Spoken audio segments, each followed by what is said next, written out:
International's recording of Sell It Today, Sell It Now, Mastering the Art of the One-Call Close. To present this phenomenal system, here's Tom Hopkins.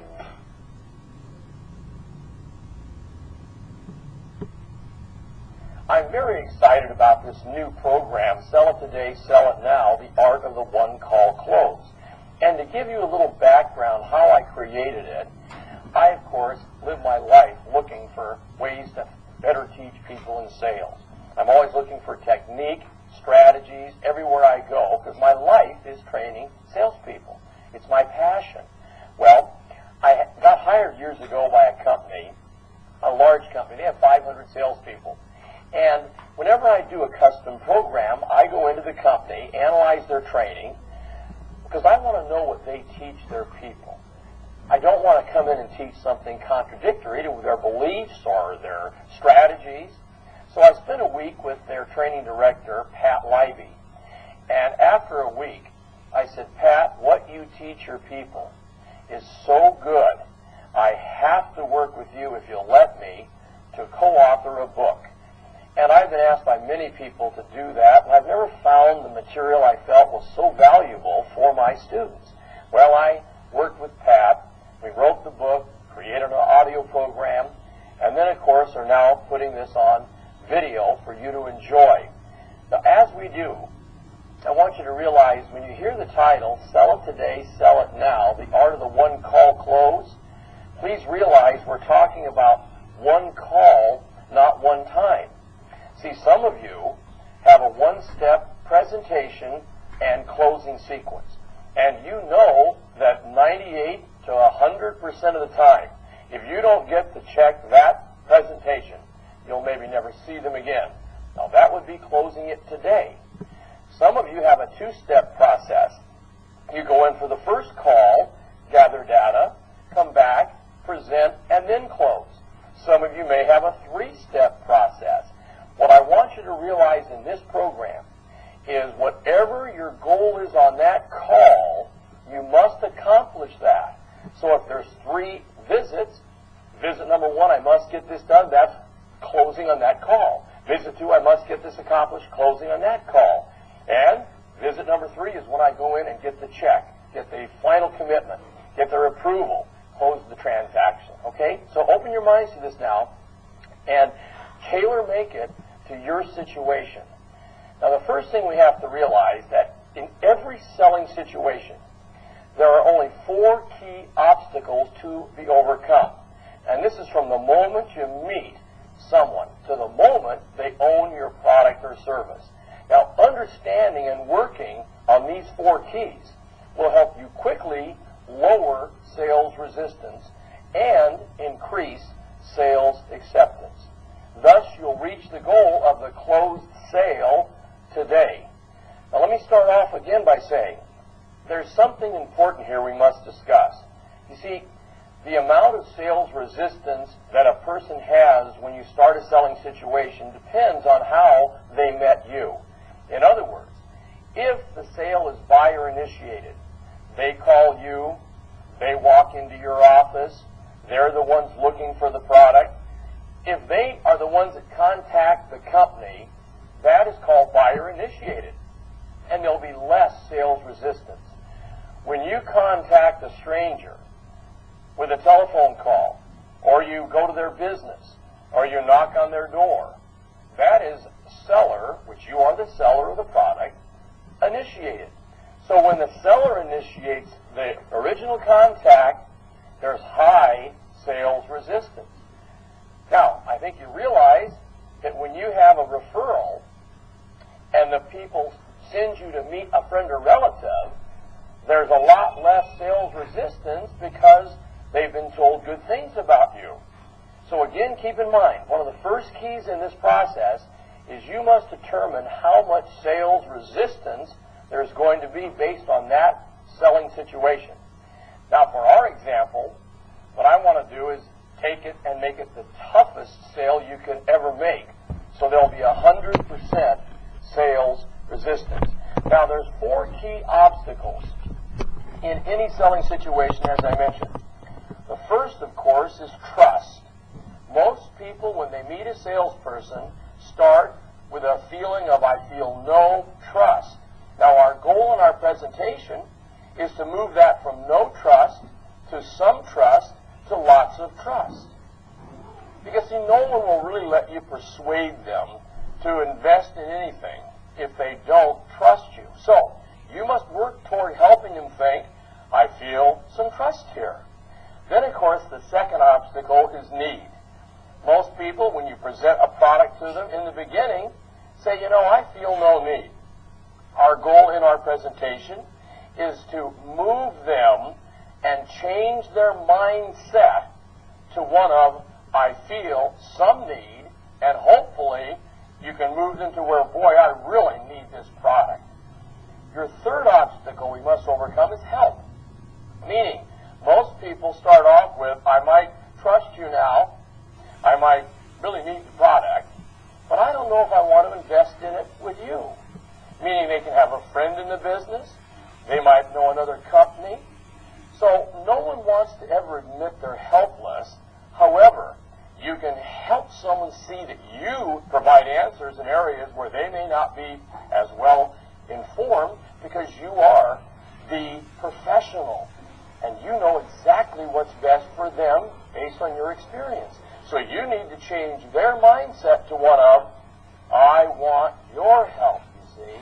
They want you. You're part of the equation now. And then, of course, the fourth obstacle is hurry. They may trust you now. They may have a need. They may want your help. But now we have a challenge in a procrastinating society where I feel no hurry. Tie in with the word hurry the word urgency. Because one of the keys to a great presentation is we must create urgency throughout the entire presentation. Now, unless there's an emergency situation, no one is going to be in a hurry to purchase anything. Your job is to help them see that by taking care of the buying decision today, they'll be better off than if they wait.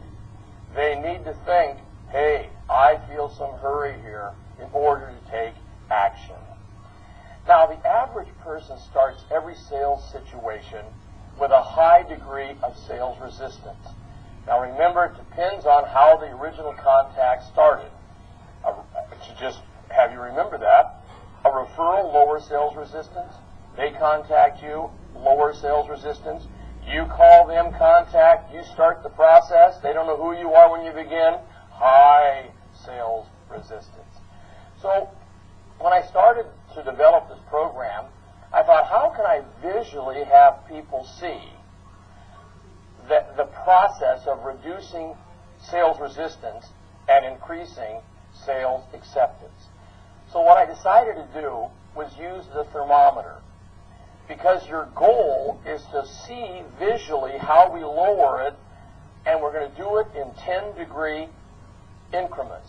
So your job is to lower their sales resistance by degrees until it reaches 0 degrees. And that's our goal. So watch the thermometers as we do this presentation, because it'll visually show you how our job has to be handled in closing on this visit.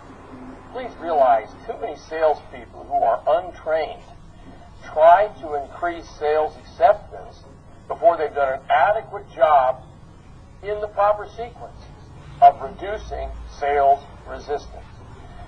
So the Sell It Today system works like that. We're going to look at our thermometers. I'll put in each of the 10 degrees of reducing sales resistance, and then we'll put in the 10 degrees of increasing sales acceptance, and when we're done, we'll have a closed transaction today.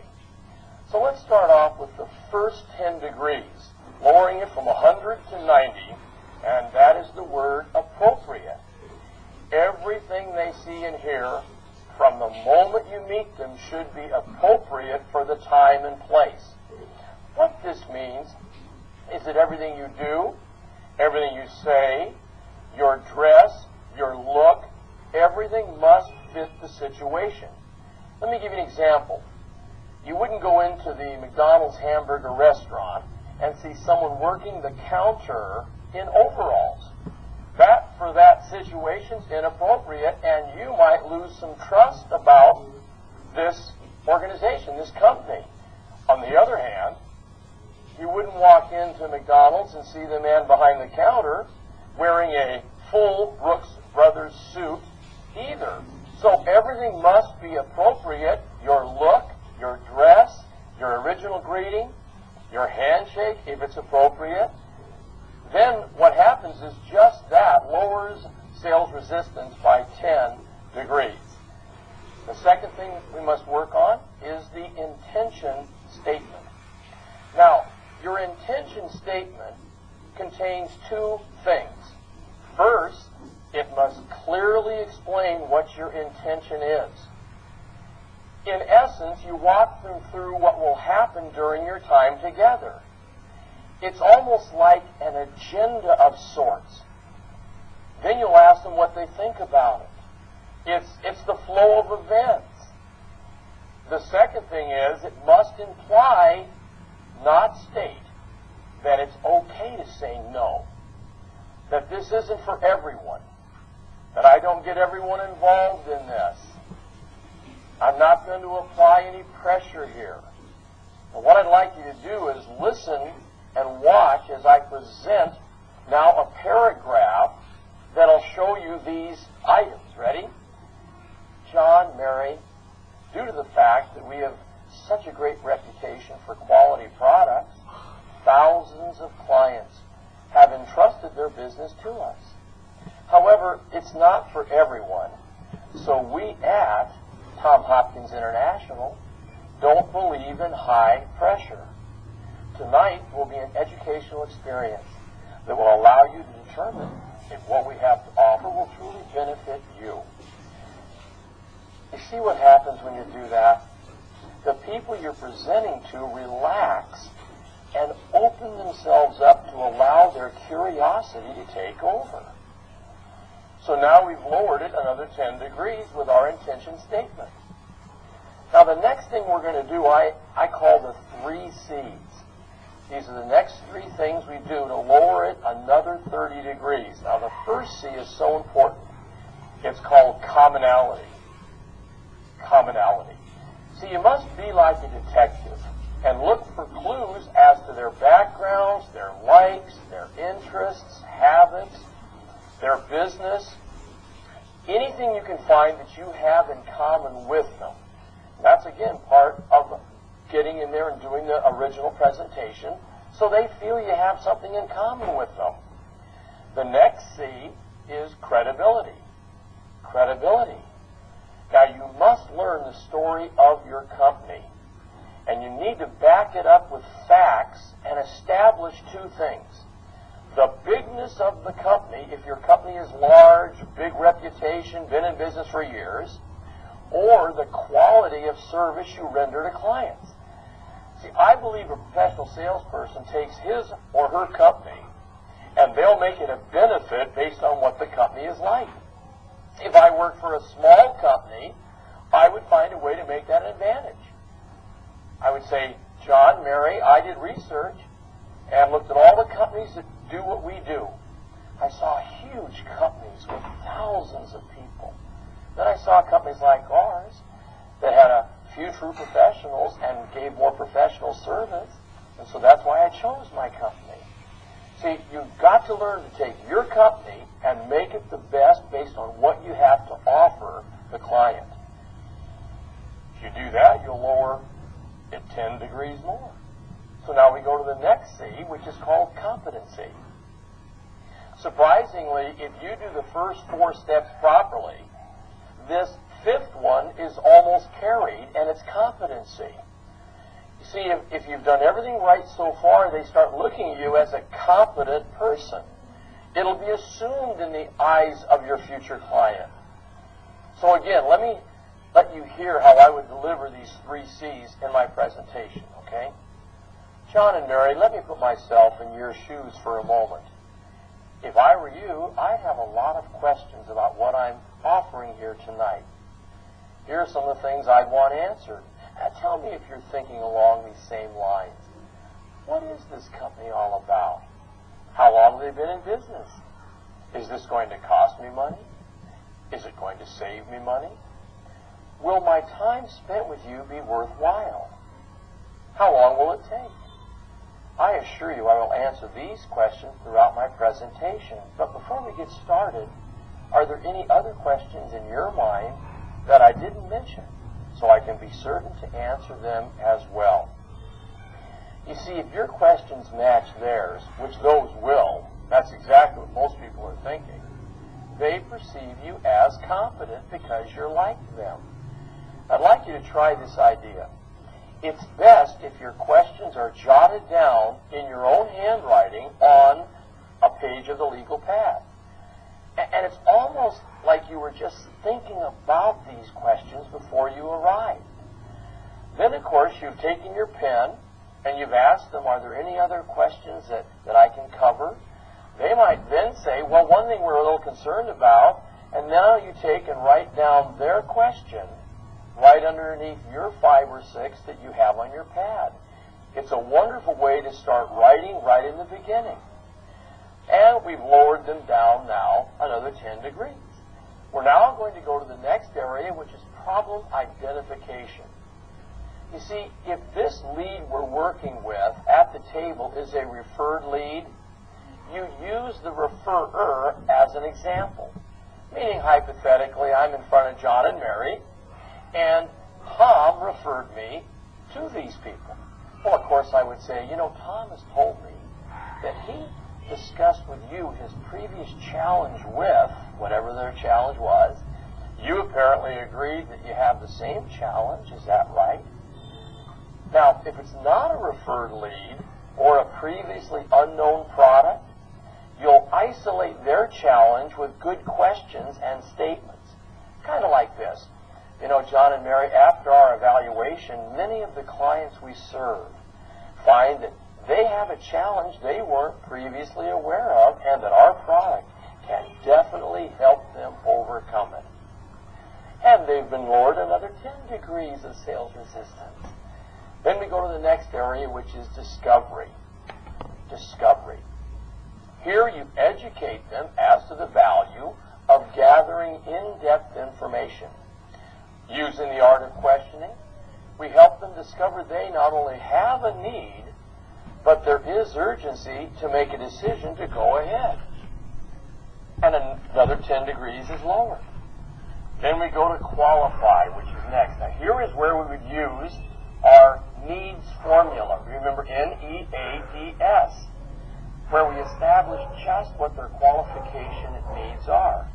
We're going to find out what do they have now, what do they enjoy, what would they like to alter, who is the decision maker, and yes, after all of that, we have the solution. Then we go to our next area, which is called need acknowledgement.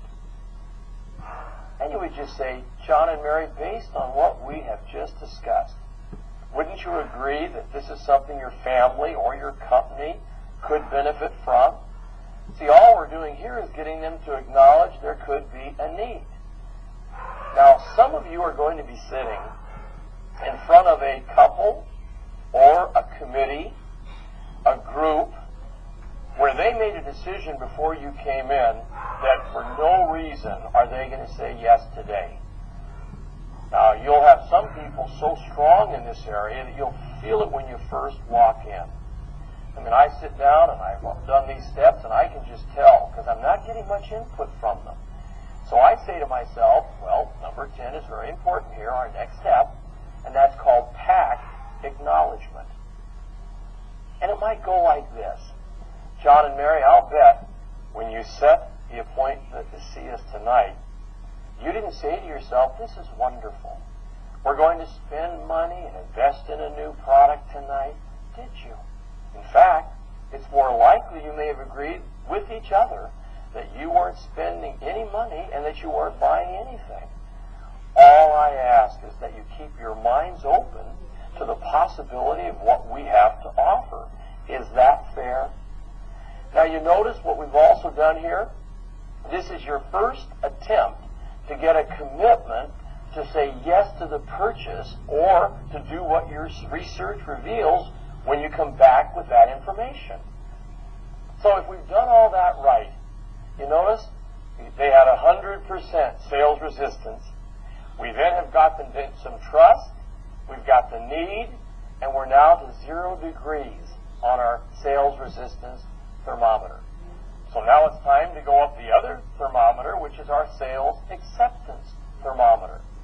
So let's move to increase that sales acceptance. Ready? The first thing we do, down at the bottom of the thermometer, is we start with product identification.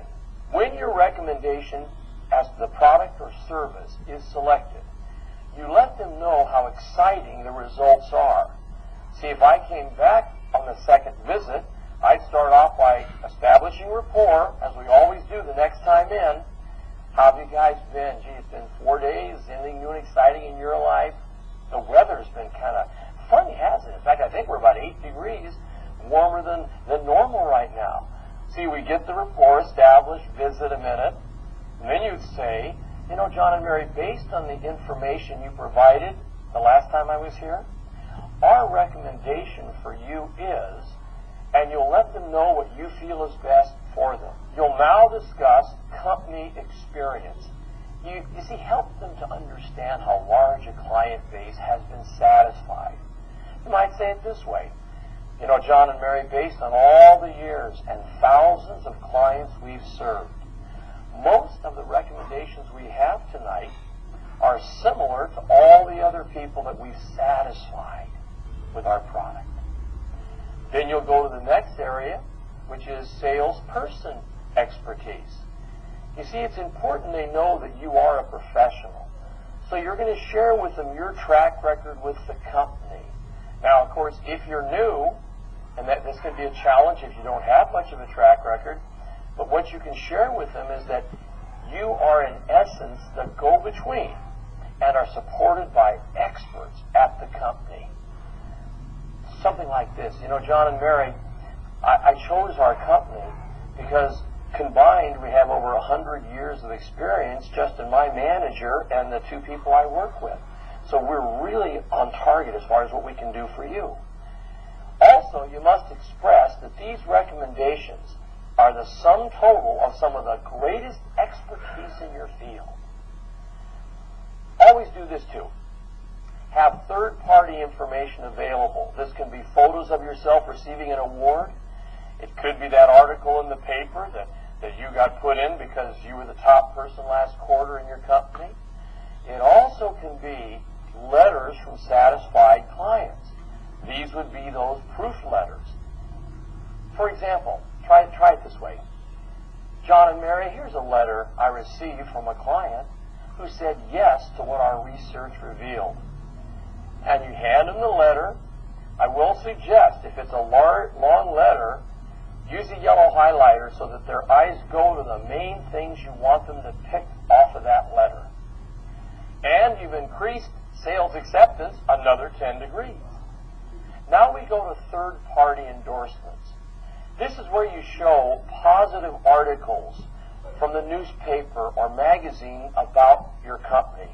And please, as a professional salesperson, whenever anything comes out in the paper, the magazine, about your company, and it's positive, take it out, laminate it, make sure you keep it clean and crisp so you can show the person. See, people believe what other people say about your company more than what you say about it. And we've increased sales acceptance another 10 degrees. Our next area is called product features. Be sure to answer the prospective client's question, what's in it for me? By providing a fact and a benefit for each feature of your product or service. In other words, there's a truth when people are listening to you at the table. It's not a conscious, it's more of a subconscious reaction. You tell them a fact about your company. We're large, we're the best in the business, we have the greatest reputation. They're subconsciously sitting there, and this little thing is always going in their mind. Well, what's in it for me? What's important to me about that? So it's important when you state a fact, you then follow it up with a benefit. For example, let me choose a home improvement product. Let's just say that I'm in the replacement window business and we have fabulous new windows that are not only energy saving, they're beautiful, they increase the pride of ownership of a home, thus the appreciation and value. Great product. I might say this is a fact. You know, John and Mary, our windows are made of the finest and highest grade aluminum available today. Well, of course, they're sitting there saying what? What's in it for me? So what? So then you follow it up with, because of our construction techniques, our clients find that they enjoy significant savings on fuel and maintenance. So now there is the benefit. And we've again increased sales acceptance another 10 degrees. Let's look at the next thing. It's presentation demonstration. Now you would present your proposal, the research you found, the product benefits, and you're always going to be doing it in this formula. You're going to give them a fact, follow up with a benefit of the fact to them, then you're going to try to create, with what you say, a sense of urgency, and then you're going to ask or request for their feedback. So again, fact, benefit, urgency, request for feedback. Kind of like this. Ready? You know, John and Mary, as we mentioned earlier, our windows are of a very high quality. What that means to you is that you'll spend more time enjoying the view through them than maintaining them and working on them. And you know, with our special fall promotion, you'll save an additional 20% on installation. So, John and Mary, if you were serious about saving money on your fuel and energy costs, when do you think would be the best time to have your windows replaced? Did you see all four steps? Fact, benefit, urgency, feedback. Very important. And I'm going to give you a kind of an assignment I'd love you to think about, especially if you're a manager and you've been in the business many years. I'd love you to take your product or service and maybe brainstorm with your team and say, let's take a piece of paper and list every fact about our product. Then we're going to write what the main benefit to them is. Then we're going to see what are the things we can say to create urgency. And then we're going to have our feedback from them. Now, I was never aware of this when I was back in real estate many, many years ago. But, you know, I did things like this, and I think back, that's why I closed so many sales. Meaning, for example, I'm going to try to show you how I did it with them. I think this will maybe turn on some lights for you, too. Ready? I'd meet John and Mary, and they'd come into the office. And after we visit a little bit, and I get them a cup of coffee, I'd say, you know, John and Mary, obviously you're looking for a home now because you've heard about what's going to be happening in the future with our freeway that's coming in. And they go, well, we didn't know too much about it. We're new to the area. Oh, boy, is your timing right. You see, they've already proposed the freeway. And as you're probably aware, whenever a freeway comes in, bringing more people, easier to get to work, there's just a jump in appreciation in property. So, wow, great timing. Now, that is the first time of imprinting in their mind urgency. Then, of course, I'd show them homes. I'd find the one that they like. And I would then say, after benefits of the property, benefits of the location, I'd simply say, well, based on what I told you about the freeway and this home being in such a great location, being in the school district you wanted, when do you think the best time would be to see if they'll go along with us and accept what you'd like to pay for the home? Honey, we need to do this now. And then I went and got feedback from them as to, well, what do you think we should do? Just maybe make a proposal for the seller? Come on, before we do that, let's go over the financing to make sure it makes sense. Okay, come on in here. I'd sit them down, go over financing, then I would move into the final closing sequence. I hope you felt that, okay? Then, of course, we go to the next step to increase sales acceptance another 10 degrees, which is called the 3-option close. Now, what we do here is we allow them to satisfy their natural urge to shop around by presenting 3 possible ways of handling their need. First, we show a product, a service, or the solution that maybe doesn't resolve their need 100%. Then we show another that does slightly more than they need. Last, we show them the product or service that you believe to be the best answer for their need. And it's amazing. They will choose 70% of the time the one you put in the middle of your presentation as you show them the three options. Then, of course, we've now increased sales acceptance another 10 degrees. We'll go to the next area, which is called break the pact. Now, if you remember back, in our sales resistance formula, we had them acknowledge they may have made a pact. Now we're going to break it. Kind of like this. Ready? John and Mary, do you remember how we joked earlier about how you both possibly made a commitment to do nothing about your needs tonight? Mary, I'm going to ask you first. How do you feel about what our research revealed? Now, with that one little question, you listen to the answer and notice the other party's reaction. Then you ask the same question of the second decision maker. John, how are you feeling? See, each will see the other moving forward, agreeing to the proposal, and the pact will be broken. You might say it like this. You know, John and Mary, after what you've seen here tonight, do you think it might be wise to release each other from the commitment to do nothing if what we're offering truly makes sense to you and your family? Just that one little sentence, and they'll break the pact, and you've closed the transaction. And we've increased it 10 more degrees. Then we go to the next area, which is called trial summary. Now, what trial summary is you now just tell them a summarization of all the things they've agreed are important to them. You just say this. So, John and Mary, based on that, let's summarize. We've agreed that it makes sense to replace the windows for the appreciation of the value of your home, to lower your energy costs, which are skyrocketing in our country, to, of course, get it done before the summer so we have even more savings. And I would hit 2 or 3 more on that one product or service. Then you just simply say, John, so at this point, don't you agree it's a wise decision to get started this week? You know, Tom, I sure do. I think it's something we should do. And then, of course, you then move right to the next step, which is called the investment close. In other words, we now ask for the money. You just smile and say, so to get started right now, we'll need a check in the amount of, and we'll get your approval right here on our paperwork. Oh, I hope that you will work on these 2 thermometers. I also hope that you'll take each step, and if it's not quite right for your product or service, that's one of your goals in the training, to tailor make it. For you that are brand new, a lot of this may not have a lot of meaning till you get to the table or the desk of presentation numerous times. That's why it's so important you review it. You take your workbook, you analyze the 10 steps of reducing sales resistance, the 10 increasing sales acceptance. You make all this part of your presentation, and I promise you, you'll be stronger at the table in presenting.